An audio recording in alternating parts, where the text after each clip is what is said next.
Go. Oh, I'm sorry. All right, you're going? Okay, so hi, I'm Stephen Burton, President and owner of Waterproof Solutions. What am I in today? I'm in a cast-in-place foundation. That's poured concrete that's in between two forms or a series of forms sometimes with these older homes in Kirkwood. A lot of times we'll see, as we do with this, you see the concrete on the boards here? Those were actually the forms for the house. Very cool, the houses were built by craftsmen. Having said that, these houses lacked a drainage system. And a drainage system is something that collects the water around the perimeter of the basement. You know, these basements pitch to the drain for a reason. Now, add another cold joint to it, and before I go into that, what's a cold joint or a cold pour? A concrete footing's poured, then a wall's poured on top, and then a floor's poured. Those are cold pours where they're poured and then another one's poured. They just don't stick together the way a monolithic pour would be. So, when you break the floor out, because this house has had a lateral system put in it, so they broke this floor out to change out some of the plumbing. Well, that's a cold joint now. So that could leak between where those two come together, and looks like it has. It's not necessarily a bad thing, it's just that if this basement's to be finished and we don't want the footings to be broken, we want to make sure that we manage the water. So, even as we walk back to the repairs that have been done to the house, most of these were just carved out and some hydraulic cement put in them.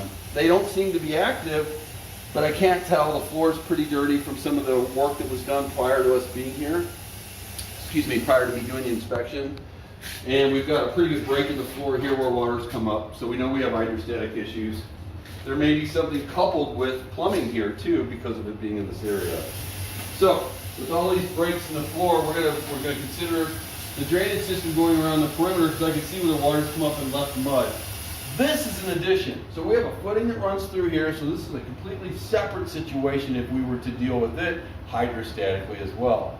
Because we wouldn't be able to put the drain tile system in continuity in here. It would have to be separate. Now, I don't see a whole lot of reasons for us to have to do that, except that, you know, I do have a drain out here that has a cover over it. So you might be careful with that getting clogged and water making its way in. This may go to that. I don't know. Something for you to check. I did notice this is a little out of whack. I don't think you need to be too nervous about that, but I did want you to notice I noticed that. This crack right here that was repaired incorrectly. This hard epoxy, this doesn't stick to it, so you can hear that carbon's not even sticking to it. So you never leave this under. So this carbon fiber is not doing anything at all. This probably should be redone if it starts to show any signs of tear, pull, or movement. And then as I finish, I come over and you can see where the back of the old house was, and this was all below grade because that's, obviously you can see the forms I was showing you before, how the boards go across.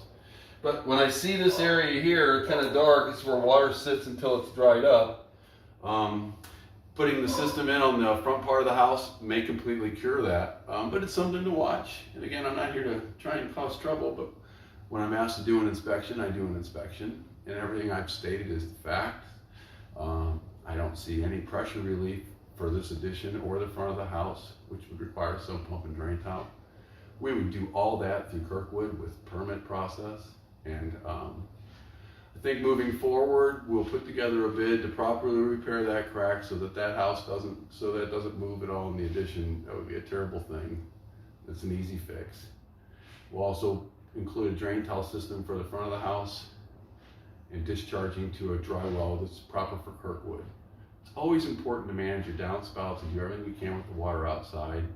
But at the end of the day, adding a system to the house does help the house sustain itself longer and doesn't damage the footings. 36 gallons of water is 300 pounds. 300 pounds is all it takes to break a 3,000 pound pour. Concrete's kind of like a paper clip. So if it gets pushed, it breaks. So we want to make sure we make it strong again. So at the end of the day, this is Stephen Burton with Waterproof Solutions, and we're happy to answer any questions.